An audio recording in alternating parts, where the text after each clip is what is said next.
கல்வி செய்திகள் வாசிப்பவர் சிவசக்தி ஸ்டார்.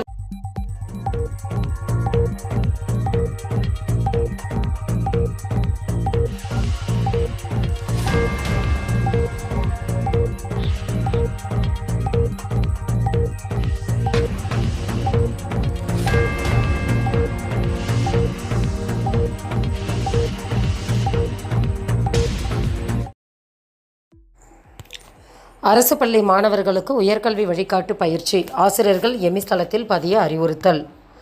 அரசு உயர்நிலை மேல்நிலைப் பள்ளிகளில் உள்ள உயர்கல்வி வழிகாட்டி ஆசிரியர்கள் எமிஸ் தளத்தில் பதிவு செய்ய வேண்டும் என பள்ளிக்கல்வித்துறை அறிவுறுத்தியுள்ளன.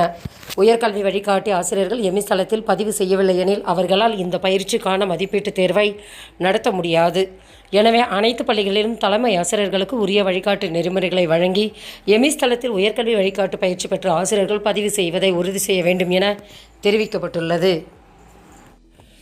மாற்றுத்திறனாளி மாணவர்களுக்கு கல்வி உதவித்தொகை 2 மடங்காக உயர்வு. முதல்வர் மு க ஸ்டாலின் அறிவிப்பு. பள்ளி கல்லூரிகளிலும் பயிலும் மாற்றுத்திறனாளி மாணவ மாணவியர் உதவித்தொகையை 2 மடங்காக உயர்த்தி முதல்வர் மு க ஸ்டாலின் ஆணை பிறப்பித்துள்ளார். மாணவர்களுக்கான நலத்திட்டங்களை கண்காணிப்பதற்கு மாவட்ட வாரியாக உயர்கல்வித்துறை அலுவலர்களை நியமனம் செய்து பள்ளிக்கல்வித்துறை செயலாளர் உத்தரவு.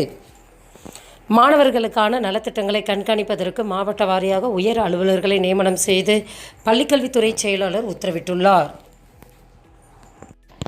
இந்து சமய அறநிலைத்துறை உதவி ஆணையர் தேர்வு சான்றிதழ்களை பதிவேற்ற டிஎன்பிஎஸ்சி அவகாசம்.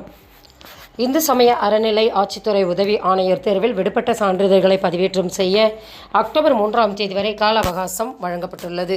மேலும் விவரங்களுக்கு www.tnpsc.government.in என்ற இணையதளத்தை பார்க்கலாம். யோகா இயற்கை மருத்துவ படிப்பு செப்டம்பர் 23 முதல் கலந்தாய்வு. +2 மதிப்பெண் அடிப்படையில் சேர்க்கை.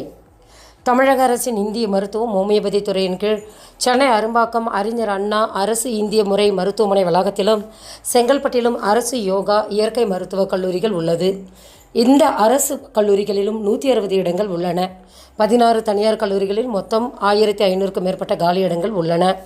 யோகா இயற்கை மருத்துவ படிப்பு செப்டம்பர் 23 முதல் கலந்தாய்வு +2 மதிப்பெண் அடிப்படையில் நடைபெற உள்ளது. மேலும் விவரங்களுக்கு www.tnhealth.government.in என்ற இணையதளத்தை பார்க்கலாம். செய்திகள் நிறைவடைந்தன. வணக்கம்.